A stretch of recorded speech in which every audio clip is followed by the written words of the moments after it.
Larry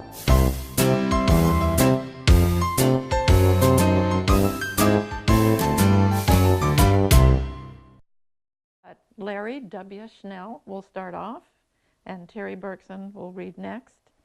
He knows of what he speaketh concerning the politics and all of the shenanigans that go on in Florida, as I'm sure they do around here too. In this fiction, Adrian Wright is a Yankee who wants to make quick money in a lakefront restaurant that has gone under many times. He happens to be employing an African-American guy, and this business organization suddenly lauds him as an example of how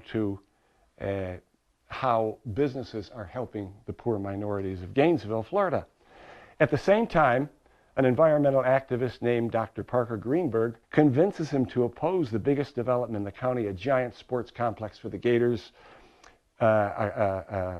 businesses and the University of Florida coming together for a giant sports arena, fictionalized, of course.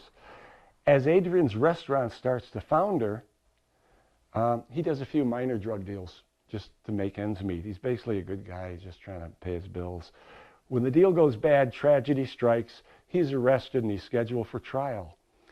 His manager, Allison Bell, a very sweet little country girl, and a friendly deputy named McKay tell a few lies at the trial, and this Dr. Greenberg, who's got his fingers in everything, uncovers documents showing that the prosecution of him is for political reasons. And so there is a settlement, and his lawyer, Terrence Lieberman, picks him up and takes him to get his car. Lieberman met Adrian at the jail with documents for his release. Adrian gathered his belongings and accompanied Lieberman to the car. On the way to the impoundment facility, Lieberman congratulated Adrian on his freedom. Justice sometimes prevails, Lieberman told him, but rarely on its own. It needs to be nudged, or in this case, pressured.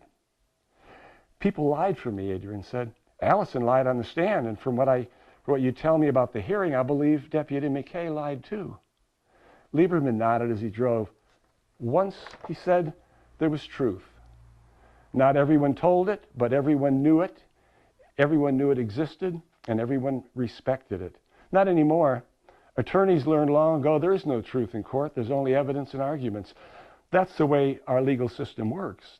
But now, politicians have perfected the skill of circumventing truth. They serve the interests of the powerful and the wealthy while exploiting the average citizen for their own votes. They have learned to turn sin into salvation for their political success. Business leaders have learned to line their pockets in the name of giving people work. News media promote and protect the powerful while claiming to be champions of the average citizen. We are awash in a sea of bullshit.